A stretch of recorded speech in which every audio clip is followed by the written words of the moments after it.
Hello Odisha, जय जगन्नाथ। आज सकाल सकाल आम बाहरी पड़ीचु बाबा बाली कपिलेश्वर दर्शन करने। भिडियो बनी रुहतु, आपको संपूर्ण विवरणी मिल बाबा दर्शन केमी है, केमी जीवे आ बाबा महिमा विषय रे।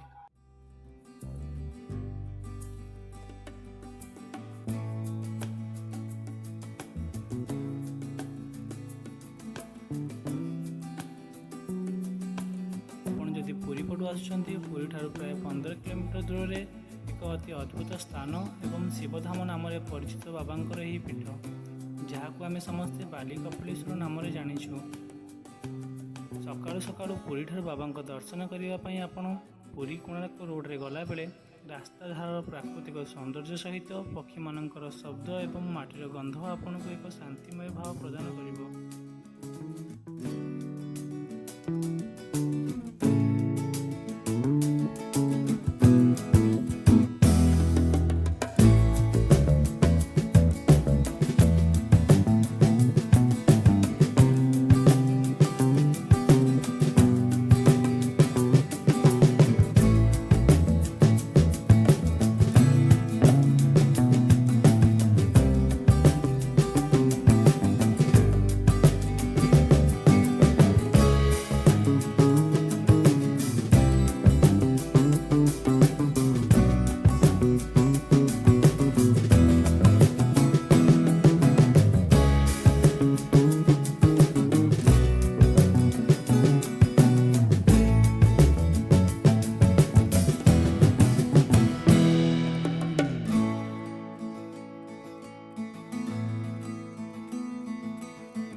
जितेबले आपण पुरी आसुँच, गोटे थर निश्चय बाबा दर्शन करा नियंतु, कारण आपण जेउठी भी थांतु ना कहीं स्मरण कले आपण निरोगी लाभ करेंगे।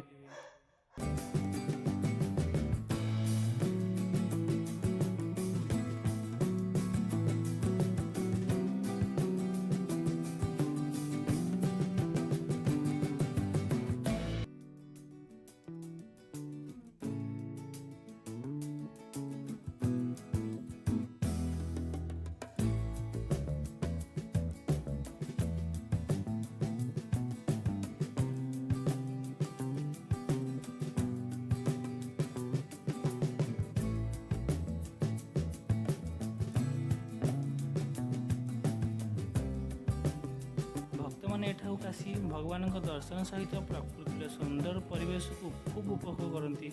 यह केवल मंदिर नुहे, यह एक आध्यात्मिक यात्रा स्थान जोटी मन शांति हुए और आत्मा शिवत्व लीन हो जाए।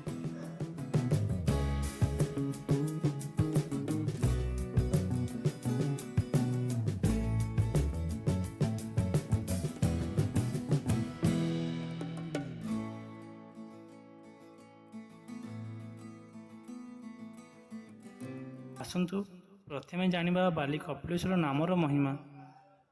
लोक मानक मध्य विश्वास अच्छी जे एठारे महामुनि कपिल देवता उपासना करुले एवं भगवान शिव तांको एही स्थान रे प्रत्यक्ष दर्शन देइथिले।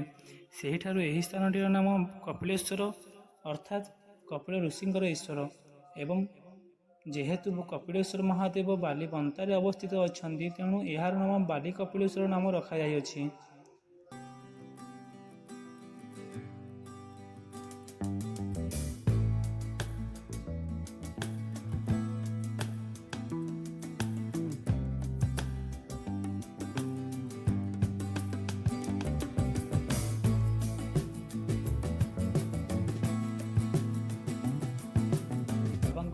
विषय कहवाई शब्दर अभाव पड़ज। प्रत्येक ठाकुर से लोकों ठाकुर, लोकों दुख में दुखी होता ठाकुर, पाखक दुख नहीं आसुवा କୌଣସି ବି ଭକ୍ତ କେବେ ନିରାଶ ହୋଇ ଫେରି ନଥାଏ।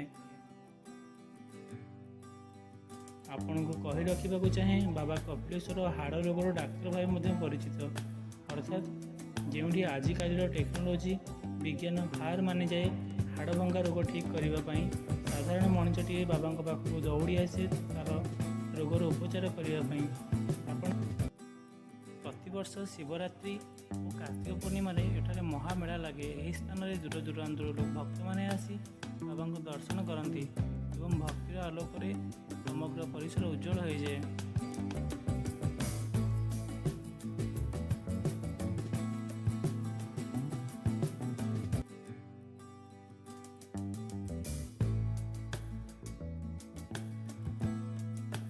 ଭିଡ଼ିଓଟି ଭଲ ଲାଗିଥିଲେ ଲାଇକ୍, ସେୟାର ଆଣ୍ଡ ସବସ୍କ୍ରାଇବ୍ କରିବାକୁ ଭୁଲିବେନି ଆମ ଚ୍ୟାନେଲକୁ, ଯେଉଁଠାରେ ଆମେ ଆପଣଙ୍କୁ ଜଣାଇବୁ ଓଡ଼ିଶାର ଅଜଣା ସଂସ୍କୃତି ଏବଂ ପବିତ୍ର ଧାମର କଥା। ଜୟ ଜଗନ୍ନାଥ।